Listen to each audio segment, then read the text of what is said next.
네, 아침 일찍 세션에 참여해 주셔서 대단히 감사합니다. 제가 매년 이 세션에, 그러니까 이 장소에서 세션을 했었던 것 같은데요. 오늘 이 장소가 꽉 차는 것보다 지금 여기 계시는 소위 말하는 얼리버드 저희 고객님들, 그리고 저희 파트너님들, 그리고 저희 AWS에 관심을 가져주시는 분들의 어떤 그런 참여가 또 감사하다고 생각합니다. 제가 오늘 얘기 드릴 거는 이제 클라우드에서 특히 그 엔터프라이즈 디지털 트랜스포메이션에 대한 얘기를 드릴 건데, 그 디지털 트랜스포메이션 중에서도 요즘 제일 이제 그 많이 얘기되고 있는 소위 말하는 4차 산업혁명에 대한 부분입니다. 그래서 먼저 아마존에 대한 얘기를 좀 드리고, 그리고 실제로 저희 아마존 웹서비스의 글로벌 도입 사례, 그리고 아까 시작하기 전에 저희 포스코 얘기가 나왔었는데 포스코 ICT의 얘기를 좀 드리려고 합니다. 그래서 오늘 어떻게 보면 지금 저희가 가고 있는 방향과 그리고 저희 아마존 웹서비스의 글로벌 사례를 통해서 실제로 어떻게 가고 있는지에 대한 부분을 좀 잘 보실 수 있을 것 같습니다. 먼저 그 디지털 트랜스포메이션, 특히 우리가 얘기하는 디지털 트랜스포메이션은 어떻게 보면 해외에서는 인더스트리 4.0이라고 하는 4차 산업혁명도 있고요. 그리고 이제 파괴적 혁신, 스타트업으로 이제 비교되는 그런 디지털 트랜스포메이션에 대한 부분이 이제 나눠집니다. 물론 우리나라는 이제 4차 산업혁명이라는 걸 바탕으로 많이 이루어지고 있는데, 그 중심에는 어떻게 보면 이제 오토메이션이 있고요. 그리고 이제 디지털 트윈이라 그래서 실제 물리적 세계와 가상 세계를 연결하는, 온라인과 오프라인을 연결하는 부분, 그리고 제가 오늘 얘기 드릴 스마트 팩토리나 실제로 자율주행과 같은 그 자동차 업계에서 나오는 부분하고, 그다음에 제가 요즘 가장 기업 고객으로부터 많이 요청을 받는 게 솔직히 이제 수요 예측과 세일즈 포캐스팅 같은 이 영업에 대한 그런 사전 예측 모든 부분에 해당됩니다. 그리고 가장 중요한 부분이 이제 서플라이 체인이라고 하는 소위 말하는 이제 공급망, SCM 영역에서도 상당히 많은 부분이 지금 얘기가 되고 있죠. 자, 그럼 이 부분에 대해서 아마존닷컴, 그러니까 어떻게 보면 아마존 웹서비스가 성장하고 같이 성공할 수 있었던 아마존닷컴은 어떤지 알아보겠습니다. 여러분은 아마존닷컴을 어떤 회사라고 생각하십니까? 아마 대부분의 기업 고객들이나 제가 만나는 모든 분들은 온라인 전자상거래 회사, 그리고 1994년에 이제 서점으로 시작했던, 그러니까 온라인 서점으로 시작했던 회사로 다 알고 계실 겁니다. 근데 지금은 뭐 서점, 그 도서뿐만 아니라 너무나 많은 제품들을 팔고 있죠. 그래서 아마존닷컴이 지금 가고 있는 길은 지금 저희도 저희 내부에서 얘기하지만 전혀 안 가본 길, 새로운 길, 그리고 시도하지 않았던 완전 그 새로운 혁신의 길로 가고 있다고 얘기합니다. 그리고 지금 현재 어제 이제 키노트를 하셨던 보노 베겔 박사님, 저희 CTO 분은 아마존은 테크놀로지 컴퍼니라고 이제 규정을 하고요. 물론 시작은 온라인 서점, 즉 전자상고로 시작했지만 기술 회사라는 얘기를 합니다. 그래서 이분이 그런 얘기를 하시죠. 저희가 기술 회사면서 저희의 고객들도 디지털 커스터머, 디지털 테크놀로지 고객이라고 얘기를 합니다. 그러니까 어떻게 보면 저희는 저희가 디지털을 하고 있지만, 그리고 기술을 하고 있지만 저희 고객도 그런 디지털 그리고 기술을 하고 있는 그런 상황이라고 보시면 될 것 같고요. 그래서 아마존의 최근 혁신 비즈니스를 살펴보면 뭐 가장 관심이 많으신 쪽이 첫 번째가 보시는 것처럼 물류센터의 로보틱스 같은 부분. 실제로 저희는 이제 아마존 로보틱스가 출범하면서 아마존 웹서비스와 같이 이제 로보틱스 분야에 어떻게 보면 또 선도하는 역할을 좀 시작하고 있고요. 그리고 여러분들이 잘 아시는 이제 알렉사 같은, 그리고 AI 인공지능 기반의 다양한 디바이스, 음성 인식뿐만 아니라 다양한 부분을 확대되고 있죠. 그리고 작년에는 저희가 이제 아마존 키라고, 얼마 전에 우리나라에서는 지금 택배 논쟁이 되게 많았잖아요. 이슈들이 많고. 그런데 지금 아마존은 어디까지가 있냐면 집에 주인이 없을 때 집에 그 도어락 키와 비디오 영상이 찍혀진 상황에서 배송을 할 수 있는 서비스 아마존 키까지 와 있고요. 그리고 최근에 이제 시범 딜리버리 서비스하고 있는 무인 드론까지 와 있습니다. 결국 이런 최근 비즈니스의 어느 형태나 모든 모양을 보면 어떻게 보면 저희가 가고자 하는 방향이 이제 단순히 온라인 전자상거래가 아니라 다양성에 있다라고 보시면 되는데, 제프 베조스에게 이제 최근에 제가 이제 오렌지라 그래서 저희 내부에 그 행사가 있습니다. 그리고 이제 제프 베조스한테 많은 직원들이 질문을 하고요. 그 외부에서도 질문하는데 그럼 지금 아마존은 어떤 회사냐고 물어본 거예요. 제프 베조스가 그런 얘기를 합니다. 빅 아이디어, 정말 새로운 큰 혁신 아이디어를 고객 중심에, 그리고 모든 것을 에브리띵이죠. 그리고 인벤션하는, 새롭게 만들고 창의적으로 그걸 혁신하는 그런 파이오니어다. 그리고 그거를 끊임없이 우린 찾아 나서는 회사라고 얘기합니다. 결국은 아마 여기 계신 분 대부분이 우리의 본업, 업에 중점을 두다 보니까 혁신의 한계가 좀 있잖아요. 그리고 어떻게 보면 우리가 하고 있는 일, 업무 분야도 국한되어 있거나 제한적인데, 이런 부분들을 가감히 던져버리고 크게, 그러니까 think big이라고 저희는 얘기하고, 그다음에 long term, 그리고 이런 것들을 실제로 실행하는 겁니다. 제가 최근에 2주 전에 본사를 갔었는데 본사의 사무실 중에 크게 붙어있는 단어 2단어가 있었어요. 액트 나우였습니다. 그래서 지금 실행하자는 얘기였고요. 그래서 결국 이런 부분들이 아마존이 이제 가장 큰 부분이고요. 그 아마존이 지금 추진하고 있는 소위 말하는 인더스트리 4.0이나 디지털 트랜스포메이션은 4가지로 기결이 됩니다. 여기 보시는 이제 마스, 화성이죠. 제프 베조스가 1년에 한 번씩 컨퍼런스를 하는데요. 그 마스의 그 첫 번째 단어가 M, 머신러닝, 기계학습이고요. 두 번째 A가 인공지능에 대한 부분입니다. 그리고 R이 아까도 얘기드렸던 로보틱스, 그리고 이제 S가 우주에 관한 부분입니다. 저희는 실제로 지금 블루 오리지널 회사를 제프 베조스가 또 운영을 하고 있죠. 그래서 이 마스 네 분야를 매년 전 세계 최고의 석학들과 그리고 기업들이 참여해서 컨퍼런스를 합니다. 그래서 2017년에 아마 보셨을지 모르겠는데요. 우리나라 뭐 미래테크놀로지라고는 로봇, 그것을 제프 베조스가 직접 탑승을 해서 나와가지고 화제가 됐던 적도 있고, 얼마 전에 이제 2018 마스 행사가 이제 컨퍼런스가 끝났는데, 당시 이제 보스턴 다이나믹스에 보시는 애완용 개 로봇을 이제 제프 베조스가 끌고 나옵니다. 결국 저희는 이 4가지 분야가 앞으로 미래를, 그리고 우리의 비즈니스를 가장 핵심적으로 성공해 줄 수 있는 요소로 보고 있고, 이 분야에 투자와 노력을 하고 있는 것이죠. 근데 그 분야가 어떻게 그럼 저희 비즈니스에 반영이 되느냐? 당연히 스마트 팩토리 같은 컨셉은 저희는 이제 물류센터나 배송센터라고 하는 퍼포먼스 센터가 있고요. 당연히 거기에는 로보틱스가 있는 겁니다. 그리고 또 하나의 축은 결국은 우리 내부의 이런 스마트한 부분을, 그리고 디지털 트랜스포메이션 하는 것이 아니라 실제로 디바이스, 프로덕트, 제품으로 이제 고객들한테 제공해 주는 영역이 있죠.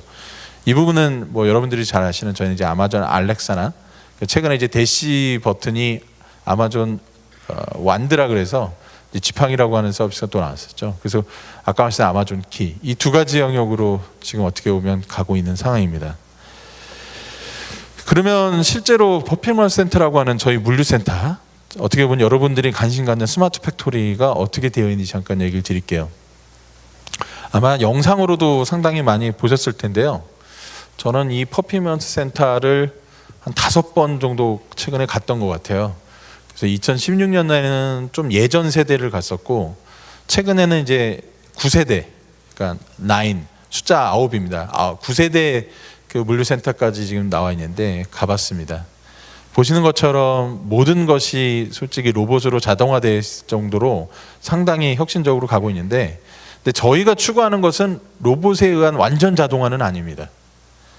아마 최근에 그 모 자동차, 전기 자동차 업체가 생산량 때문에 이슈가 되고 있는데, 그 근본적인 원인이 로봇 자동화에 있었다고 지금 계속 기사가 나오고 있죠. 근데 아마존은 어떻게 보면 머신과 이 사람, 일하는 사람과의 인터랙션, 그것을 어떻게 하면 최적화하고 그걸 효율적으로 하느냐에서 시작하는 것이지, 완전히 사람을 대체하고 미래지향적이고 이상적인 환경을, 공장을 만들거나 물류센터를 만들 수는 없다라고 생각하고 있어요.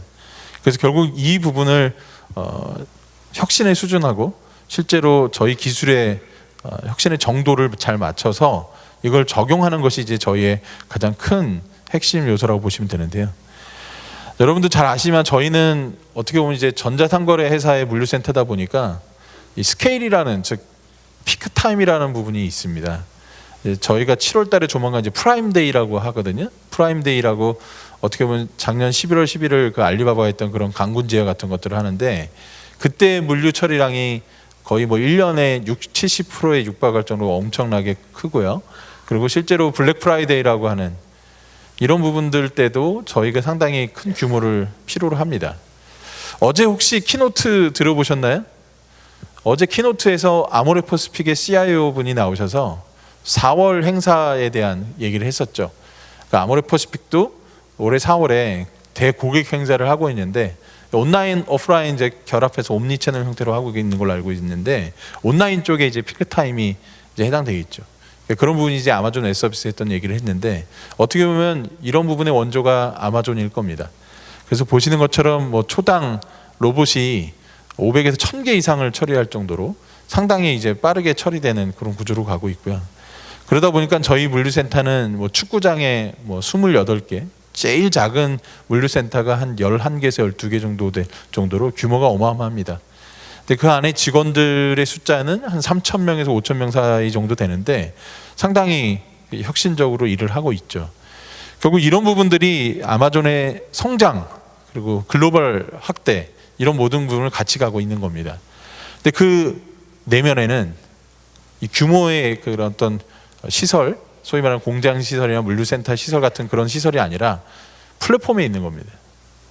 실제로 저희는 주문과 동시에 그 주문이 실제 해당 로봇에 발송이 되면 재고가 어디에 있는지, 그리고 그 제품을 어느 쪽으로 배송해서 나가야 되는지까지 예측이 되고 그 부분이 실시간으로 작동이 되죠. 그래서 저희가 지금 최근에 배송을 하고 있는 것이 2시간 또는 1시간 이내 배송까지 왔습니다. 물론 그 배송은 대규모의 물류센터에서 나가는 배송은 아닐 수 있습니다. 거점 물류센터에서 바로 나가는 것도 있기 때문이죠. 결국 그런 부분들을 저희는 플랫폼으로 구축해서 계속 지속적으로 혁신하기 때문에 그 부분이 이제 가능하다고 보시면 될 거고요. 그리고 여러분들이 지금 항상 꿈꾸고 있는, 우리가 빅데이터나 머신러닝 같은 거 이전에 이제 실시간에 대한 부분을 얘기를 많이 하시거든요. 아마존은 2,500만 개의 제품군을 지금 판매를 하고 있어요. 제품군입니다. 그러니까 어마어마한 제품 카테고리를 갖고 있다는 거죠. 1년에 한 번 팔리는 제품도 있습니다. 재고 처리상으로. 그리고 6개월에 한 번 팔리는 것도 있고 일주일에, 그리고 매일마다 많이 팔리는 제품도 있습니다. 근데 결국 이러한 제품의 어떤 물류, 그 다음에 재고, 그리고 실제로 판매되는 모든 것들을 실시간으로 초단위로 관리한다고 치면 여러분들은 아시는 것처럼 어마어마한 데이터베이스와 플랫폼의 역량이 필요하다고 생각할 겁니다. 근데 저희는 바로 그런 부분들을 실제로 저희 클라우드 아마존 웹 서비스 기반에 구축해서 실행을 하고 있는 회사라고 보시면 될 거고요. 그래서 로보틱스로 들어가서 보시면 이제 왼쪽 화면을 보면, 예전에는 물건을 이렇게 쌓아놓고 사람들이 물건을 찾으러 가서 그 물건을 패킹해서 보내는 방식이었습니다. 아까 그 피크타임이라고 하는 어마어마한 물건 배송이 발생되고 일어날 때는 사람도 많이 들어가야 되고 물건을 적재해야 되는 장소도 많았어야 되겠죠. 근데 보시면 오른쪽처럼 이제는 사람이 찾는 게 아니라 로봇이 물건을 찾아서 갖고 오는 방식으로 하는 겁니다. 결국 그렇다고 사람의 일이 없어지는 건 아니죠. 다만 사람은 그 물건이 정확하게 갈 수 있도록 중간자 역할을 하는 겁니다. 근데 이런 것들을 시스템으로 만든다고 여기 IT에 계신 분들이 생각해 보면, 기본적으로 물건이 들어오면 물건을 분해하고 물건을 포장해서 내보내면 되는데, 결국 사람이라는 부분, 그 다음에 로봇이라는 부분, 그리고 재고가 있는 재고 선반, 이 재고 위치된 이 세 가지가 시스템화 돼야 될 거예요. 결국 그 세 가지가 시스템의 에이전트로 동작이 돼서 결국은 작동을 해야 되는데, 저희는 이거를 사람이 조종하고 실시간으로 모니터링해서 매니지먼트하는 게 아니라 자동으로 해야 되는 숙제가 있었던 거죠. 결국 그거를 하기 위해서 인공지능 기반의, 그리고 머신러닝 기반의 솔루션이 필요했던 거고요. 실제로 이 그 로보틱스 작동되는 물류센터에 가보면 우리가 소위 얘기하는 컴퓨터 비전 기술이나, 그리고 실제로 데이터 기반의 본인이 추론해서 그 알고리즘에 최적화된 패스, 경로를 찾아가는 그런 시스템으로 되어 있습니다. 그리고 이 로봇은 12시간에서 한 13시간 정도 움직이다가 배터리가 이제 방전이 되면 이제 스스로 30분 또는 1시간 전에 충전하러 가게 돼 있는 구조로 되어 있어요. 그래서 결국은 핵심은 로봇이라는 껍데기가 아니라 제가 말씀드린 건 이제 데이터 기반에 입각한 이 머신러닝인 거죠. 그리고 오른쪽 화면에 보시는 것이 어떻게 보면 우리가 얘기하고 있는 디지털 트윈입니다. 그러니까 로봇이 실제로 액션을 하고 있는 것들을 가상의 웹 환경에서 만들어서 어떻게 움직이는지를 보여주는 거고요. 이 물류센터에 가서 보시면 50인치, 60인치 LED 모니터를 한 6개를 합쳐서 만든 이런 판이 하나 있습니다. 그러니까 전체 물류센터의 모든 경로의 흐름과 이런 것들을 또 빈도를 분석하고요. 최적의 경로를 활용하면서 개선하는 데 노력을 하는 거죠. 특히 저희는 우리가 고려하지 못한 변수들이 많잖아요. 하나의 물건만 신청하는 것이 아니라 2가지 이상의 멀티플 프로덕트를 신청하는 경우, 그리고 바로 주문과 동시에 취소하는 분들도 있을 수 있습니다. 최종 배송 전에 나가기 전에 취소하는 물품에 대해서는 어떻게 해야 되는지, 결국 우리가 알고 있는 복잡 다단한 이런 프로세스들이 AI 인공지능 기반으로 어떻게 되는지가 이제 핵심이었던 건데, 저는 이 로보틱스 팀하고 미팅을 국내 기업들하고 좀 많이 해봤는데요. 로보틱스 팀에서 첫 번째로 강조하는 건 데이터고요. 두 번째로 강조하는 건 플랫폼이고, 세 번째로 강조하는 거는 아반존 웹 서비스였어요. 아마존 웹 서비스가 없었다면 지금 저희가 지금 전 세계에 200여 개의 물류센터에 150여 개를 이 센터로 지금 바꾸고 있는데 할 수 없었다는 얘기를 합니다. 그러니까 결국 이런 부분들이 저희가 4차 산업혁명과 같은 디지털 트랜스포메이션을 하면서 물류센터에서 이제 도입된 것이라고 보시면 되고요. 그 다음으로는 이제 저희는 우리 내부 오퍼레이션 생산을 위한 것뿐만 아니라 제품을 생산하고 만들어야 되잖아요. 스마트 프로덕트에 대한 부분인데 알렉사와 대시에 대한 얘기를 좀 최신 버전 얘기를 좀 드리겠습니다. 지금 현재 알렉사는 2014년에 런칭하고 나서 2017년 작년에 2세대가 나왔죠. 그리고 실제로 지금은 음성 인식 기반의 단순 스피커 비서 서비스가 아니라 에코쇼라고 하는 디스플레이 된 제품도 지금 나오기 시작하고, 그리고 가장 중요한 이미지 인식 쪽이 이제 탑재가 됩니다. 우리가 소위 말하는 스마트 프로덕트의 핵심은 사람의 역할을 대체하는 건데, 쉽게 말하면 보고, 듣고, 말하고, 쓰는 영역이죠. 이제 거기서 보는 영역까지 지금 들어가고 있는 겁니다. 그래서 결국은 지금 저희가 에코룩이라는 제품이 작년 봄에 나왔습니다.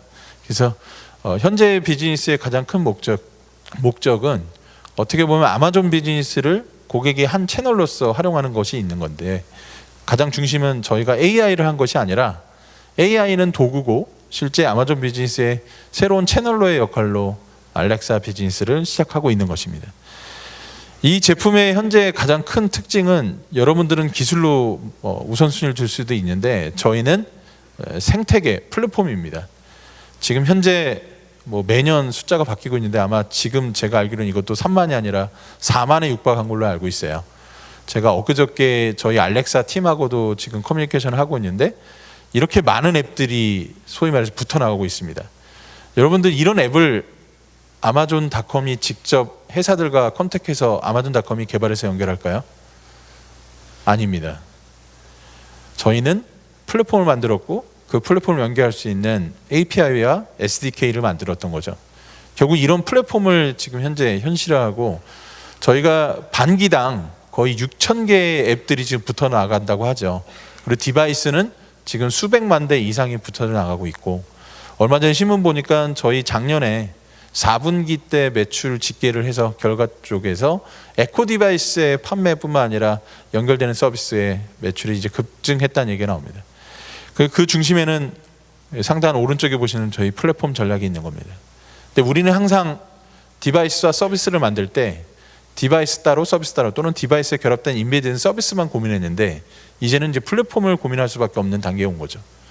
물론 그 기반에는 이 밑단에 있는 소위 말하는 레코그니션 기술이나 그리고 자연어 처리와 같은 다양한 기술이 필요합니다. 제가 최근에 본사에서 특정 다른 부서에서 얘기를 들었는데 알렉사는 알렉사에 최적된 하된 음성인식 기술을 갖고 있어요. 다른 분야에 쓰기는 좀 한계가 있는 거예요. 아마존의 다른 분야에서의 또 ASL이라고는 오토 스피치 레코그니션 만드는 데가 또 있어요. 그러니까 어떻게 보면 산업용과 목적별로 저희는 이것들을 끊임없이 만들고 개발하고 있는 건데 결국 그 중심에는 플랫폼 전략이 있습니다. 그리고 가장 중요한 것이 이런 들어가는 핵심 기술, AI 핵심 기술을 만드실 때 당연히 딥러닝이라든지 실제로 AI에 들어가는 필요한 핵심 기술의 요소들을 이제 적용하시게 되죠. 저희도 역시 보시는 것처럼 딥러닝 DNN이라고 하는 딥러닝 뉴럴 네트워크를 적용을 했는데요. 쉽게 말하면 저희가 뭐 단순히 룰 기반의 그리고 매칭을 하는 머신러닝 기반이 아니라 이렇게 딥러닝으로 갈 수 있었던 또 가장 큰 이유가 아마존 웹 서비스 제공하는 P2P3 인스턴스하고 저희의 AI ML 서비스가 있었기 때문에 가능하다는 얘기를 합니다. 그리고 저희는 지금 현재 정확도를 높이고 어떻게 보면 인간을 완전히 대체한다기보다 어떤 특정 다이얼로그, 대화의 워크플로우 상에서 문제가 없도록 처리할 수 있는 쪽으로 지금 가고 있어서 여기 보시면 이제 앵커 스피치 디텍션이라는 저희만의 또 패러다임을 만들어서 적용을 하고 있는 것이죠. 그러니까 결국 이런 것들은 아까도 말씀드렸던 저희가 단순히 전자상거래 회사가 아니라 AI나 머신러닝 같은 기술들을 어떻게 프로덕트에 활용해서 도입할 건지에 대한 고민을 하고 있는 회사라고 보시면 될 것 같습니다. 그래서 결국 저희의 소위 말하는 이 AI 서비스, 렉스나 폴리, 레코그니션 서비스를 가지고 다양한 회사들이 이제 테스트를 하게 되고 진행을 하고 있는 것이죠. 최근에 국내는 저도 좀 안타까운데 챗봇이 이제 AI의 모든 비즈니스 프로젝트화 돼가고 있죠. 그래서 지금 모든 회사들이 저희에게 챗봇도 요청하고요. 그래서 한국어 지원 얘기 많이 나오지만 아까도 말씀드렸지만 저희는 이제 소위 말하는 이미지 레코그니션, 그 다음에 이제 데이터에 기반한 그 예측, 포커스팅하는 머신러닝 쪽 더 많은 분야로 지금 확대돼가는 것도 하나의 트렌드라고 얘기를 드릴 수 있을 것 같습니다. 그 다음에 이제 IoT 부분인데요. 어떻게 보면 IoT 서비스 우리가 주로 여태까지 했던 건 뭐였을까요? 모바일 앱 연결해서 아날로그, 물리적인 환경에 있는 오프라인인 것들을 커넥티비티 그리고 원격으로 리모트에서 컨트롤하는 거였어요. 근데 이걸 과연 비즈니스로 모델로서 성공을 시키는 게 가능할까? 근데 아마존은 IoT라는 얘기를 하지 않고 쓱 2015년에 대시라는 제품이 나오죠. 제가 2015년에 아마존에 들어왔는데 이때 대시를 처음 보고 나서 대부분의 분들이 저거 왜 할까 그랬는데 이 대시는 결국은 아마존닷컴을 들어오지 않고 아마존 모바일 앱을 열지 않고 바로 원클릭으로 구매할 수 있는 제품들이 있습니다. 여기 보시는 타이드 같은 세제 같은 것들, 여기 남성분들 계시면 남성분들은 뭐가 있어요? 면도기 날, 뭐 샴푸, 휴지. 그러니까 이런 것들은 굳이 다시 우리가 전자상거래 사이트 들어와서 닷컴이나 모바일 앱 들어와서 검색하고 살피는 의미가 없다는 거죠. 그것들을 원클릭으로 결제하고 주문 배송해서 바로 빠르게 오는, 특히 이 제품들은 2시간 이내에 배송, 아마존 프라임이 나오가 적용돼 있죠. 급기야 이것은 아마존닷컴에서 쓰지 말고 누구나 다 쓰게 하세요 해가지고 저희가 아마존 IoT 대시 버튼이 또 나오죠. AWS IoT 대시 버튼입니다. 이 IoT 대시 버튼 작년, 재작년에 가장 많이 적용된 곳을 보니 병원 같은 곳에 소위 말하는 환자실에서 SOS 쳐가지고 솔직히 그 간호사 대기실 쪽에서 알려주는 서비스. 예전에는 그게 다 초인종으로 돼 있었죠. 간호사가 화장실 가거나 잠깐 외부에 있을 땐 소리가 안 들리면 끝이었던 거예요. 근데 저 대시 버튼을 해보니 SNS 노티피케이션도 가고 문자 메시지도 가고 메일도 가고 그러니까 다양한 채널로서의 진정한 디지털라이제이션을 하게 되는 거죠. 그리고 저희는 급기야 저런 디바이스를 하나씩 만드는 게 아니라 완드라고는 지팡이로 해서 말하고 그 다음에 이미지를 스캐닝하면 바로 주문되는 것까지 나오게 됩니다.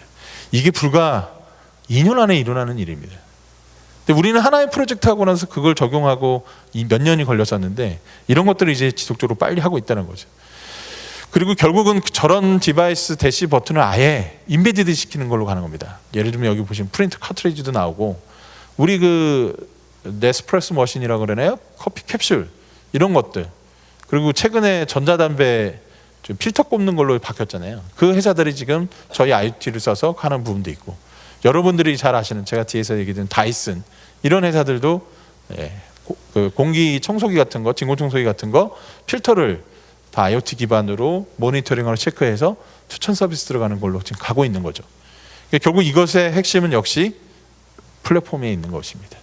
제품과 플랫폼이 연결이 돼서 IoT 기반의 그리고 커머스 사이트 또는 모바일 앱 여러분들이 운영하고 계신 이 부분이 연결이 되는 겁니다. 저희는 그거를 데스 리프레스먼트 서비스라고 명명을 하죠. 결국은 IoT도 IoT가 목적이 아니라 비즈니스 혁신에서 IoT가 도구가 된 사례라고 보시면 될 것 같고요. 그래서 저희의 IoT의 가장 큰 전략은 IoT에서 연결해가지고 모니터링하고 원격으로 하는 건 그건 기본인 거죠. 어떻게 보면 지금 보신 것처럼 프로세스를 혁신해야 되는 겁니다. 그리고 고객이 그 IoT 디바이스 통해서 인터랙션이 바뀌는 겁니다. 고객 관계가 바뀌는 겁니다. 이제 웹이나 모바일로 하는 것이 아니라 IoT를 통해서 하는 거고요. 그리고 그것은 시간을 단축시키고 스마트하게 갈 수밖에 없는 거고, 우리는 항상 이런 걸 할 때 누구나 다 생각했다라고 하지만 그게 불가능한 걸 가능하게 만드는 것이 저희 핵심이었던 거죠. 그러니까 결국 이러한 전략들이 저희는 스마트 프로덕트 분야에서 가장 핵심적으로 하고 있다고 보시면 되고요. 급기야 작년에 저희가 지금 런칭해서 북미에서 시범 서비스하고 아마존 키가 나온 거죠. 블랙 프라이데이하고 크리스마스 시즌 내에 상당히 매출은 높은데요. 소위 말하는 구매자들이 집에 없는 경우가 많은 거죠. 친척 집에 가거나 여행을 가거나 또 물건이 반송이 되면 다 손해인 거고, 고객들은 갔다 와서 집에 있기를 기대하고 있는 거죠. 근데 그것들을 보시는 도어락이라고 하는 그 도어락을 IoT에 적용을 시키고, 그리고 이제 저희가 캠코더 카메라를 달아드립니다. 그래서 실제로 들어왔을 때 실시간으로 고객의 스트리밍 서비스가 되는, 결국 이것이 비디오 스트리밍 플랫폼과 IoT가 있기 때문에 가능한 시나리오인 거죠. 근데 저희는 이거를 IoT 프로젝트를 하기 위해서 이걸 한 게 아니라 저희 비즈니스의 이슈를 해결하고 이것들을 개선하기 위해서 이 부분을 적용한 것이죠. 결국 이런 혁신들이 이제 저희에게 큰 기감이 되고요.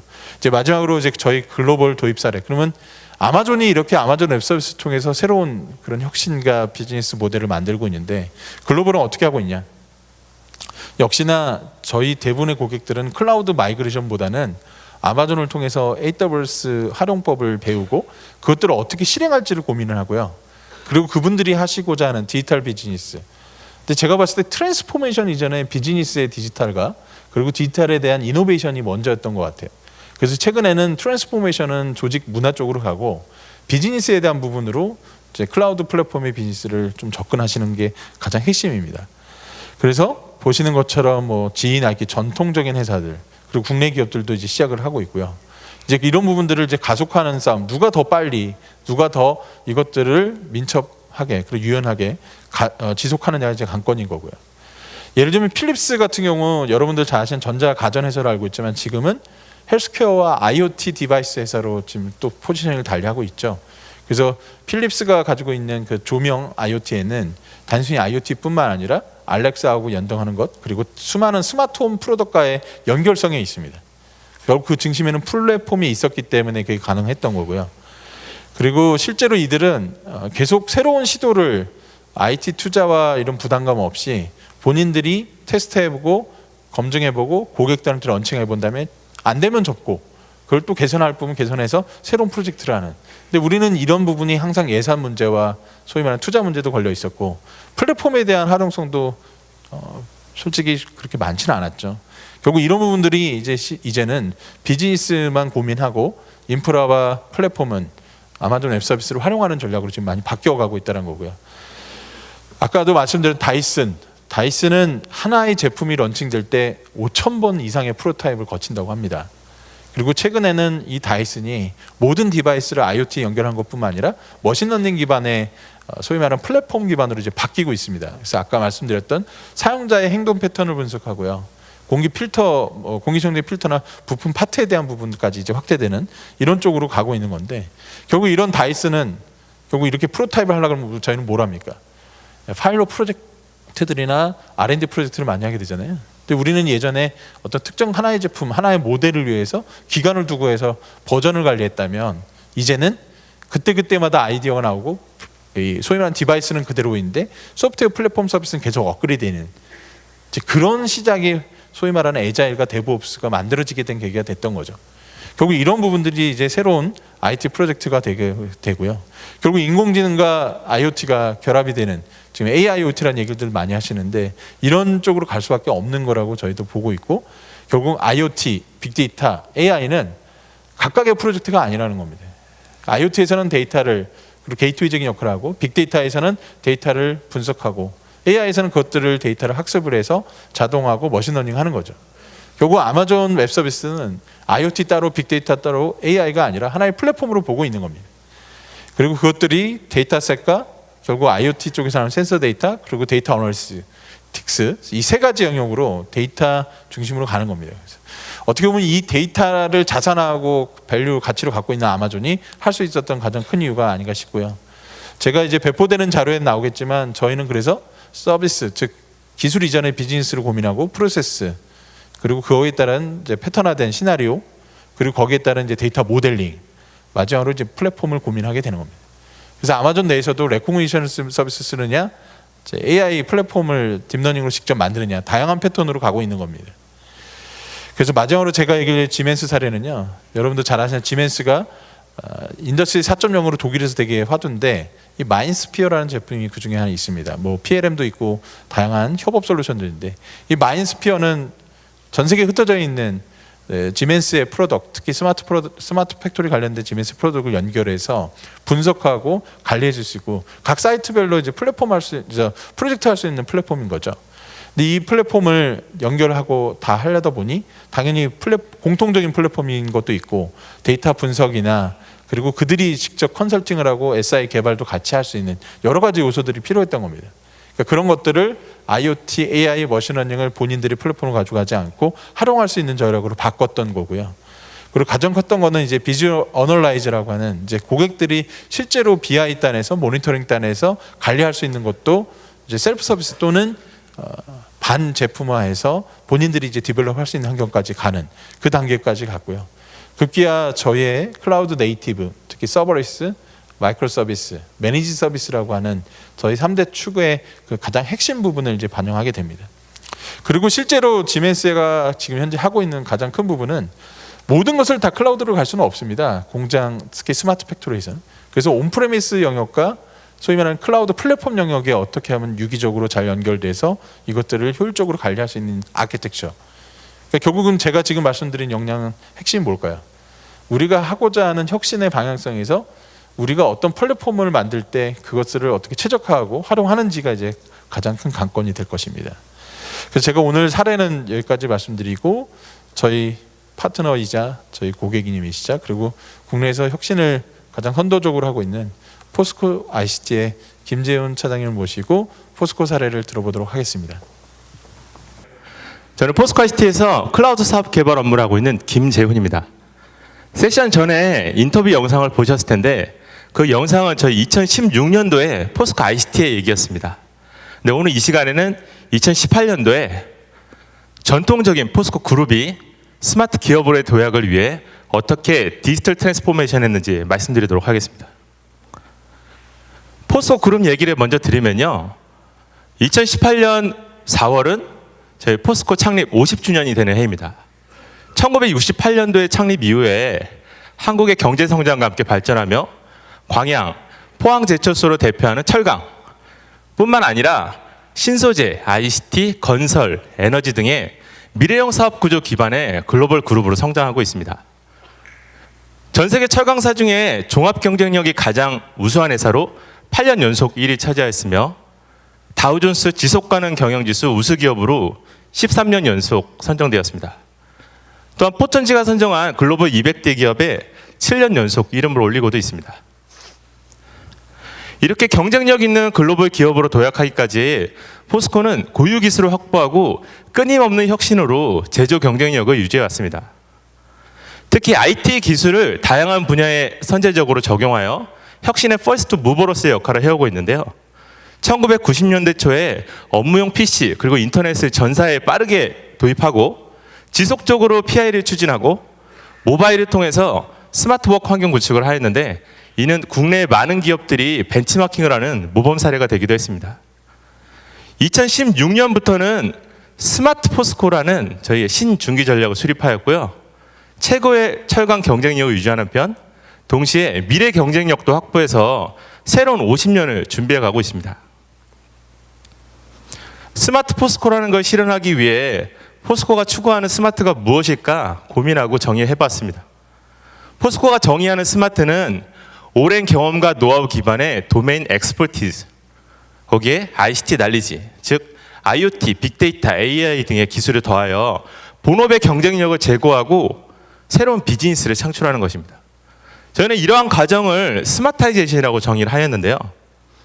스마트를 달성하기 위한 키팩터로 IoT를 활용하여 못 보던 것을 잘 보이도록 사람, 제품, 설비, 공정을 연결하는 커넥티드.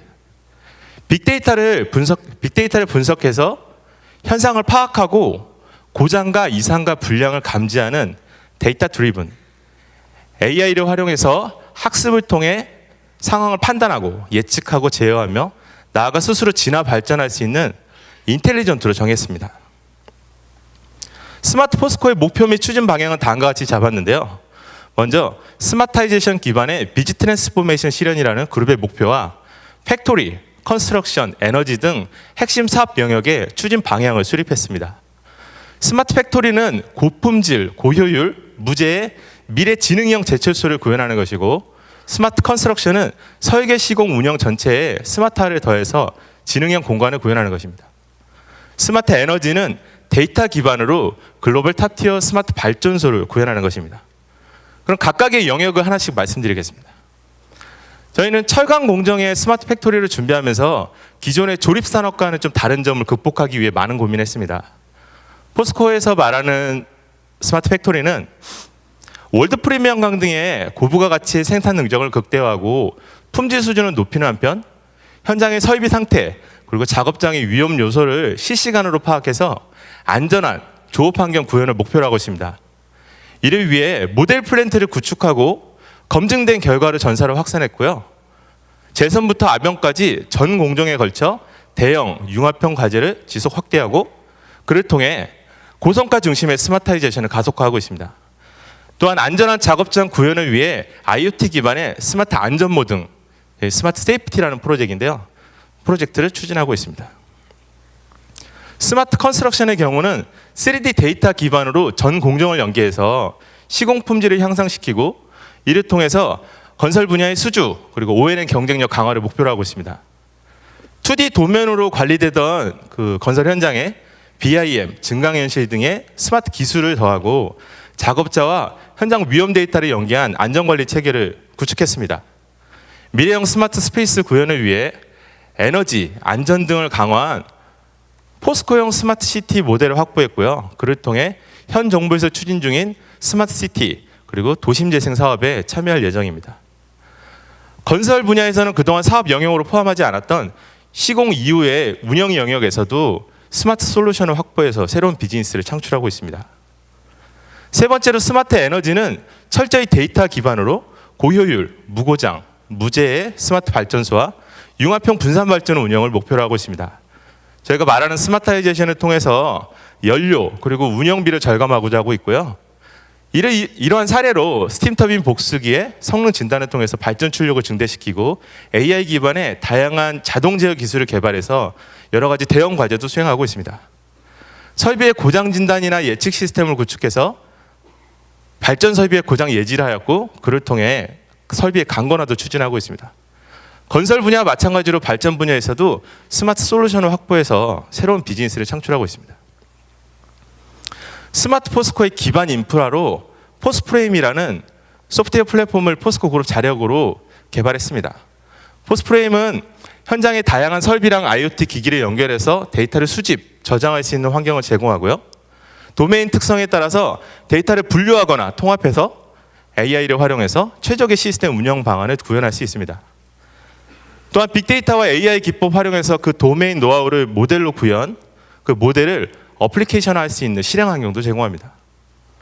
이러한 포스프레임은 GE의 프레딕스나 좀 전에 정훈 인사께서 말씀 주신 지멘스의 마인드스피어랑 비견할 수 있으며 이는 연속 공정 산업 분야의 최초의 플랫폼이라 말씀드릴 수 있습니다.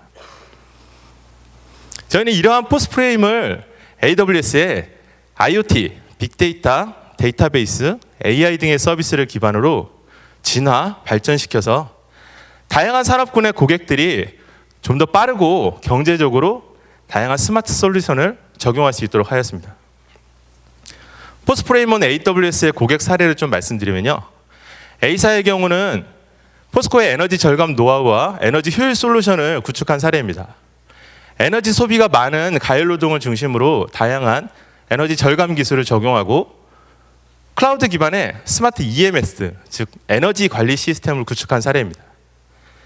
B사의 경우는 포스코의 프로세서와 매우 유사한 대규모 장치 중심의 연속 공정 산업군의 고객입니다. 프리미엄 제품의 최적 생산을 위한 친환경 스마트 팩토리 프로젝트를 현재 포스코 ICT와 수행 중에 있습니다. 이 두 사례 모두 포스코 그룹의 포스프레임을 AWS 클라우드 기반으로 구축해서 고객들이 좀 더 빠르고 경제적으로 스마트 팩토리를 구현한 사례입니다. 뿐만 아니라 중견, 중소기업을 위한 다양한 스마트 솔루션을 AWS 클라우드 기반으로 준비하고 다양한 산업군의 고객들의 스마트하이제이션을 위해서도 나아가고 있습니다. 먼저 IoT 기반의 스마트 가전 제품의 실시간 모니터링 그리고 모바일을 통해서 원격 관리가 가능하도록 하는 스마트 홈입니다. 어제와 오늘 다른 세션에서 발표되는 코웨이의 아이오케어 플랫폼이 포스코 ICT와 함께 구축한 사례입니다. 다음으로 제조와 건설 현장이 특화된 AI 기반의 스마트 CCTV, AI, 빅데이터를 활용해서 산업 현장의 그 수많은 모터들의 다양한 예지 진단이 가능한 스마트 모터, 마지막으로 스마트하게 설비 정비를 할 수 있게 제조기업과 정비 파트너를 연결해주는 클라우드 기반의 스마트 설비 정비 마켓 네트워크까지 오랜 경험 기반의 도메인 엑스퍼티즈의 ICT 날리지 그리고 이 모든 것을 가속화시켜주는 AWS 클라우드를 통해서 다양한 산업군의 고객들이 본업의 경쟁력을 제고하고 새로운 비즈니스를 창출할 수 있었습니다. 지금까지 짧게나마 스마트 포스코에 대해서 말씀드렸는데요. 포스코가 지향하는 스마트 포스코의 길은 포스코가 홀로 가는 길이 아니라 그룹사, 고객사, 나아가 여기 계신 모든 분들과 함께 이루어가는 길입니다. 스마트 포스코의 단단한 생태계를 조성하고 함께 성장하고요. 스마트 코리아 구현에 기여하는 글로벌 초일류 기업으로 도약하겠습니다. 그 뒤에는 고객의 스마트하이제이션을 선도하는 포스코 ICT 그리고 아마존 웹 서비스가 있다는 것을 기억해 주시기 바랍니다. 경청해 주셔서 감사드리고요. 오늘 남은 하루도 AWS 서밋과 함께 유익한 하루 되시길 바라겠습니다. 감사합니다.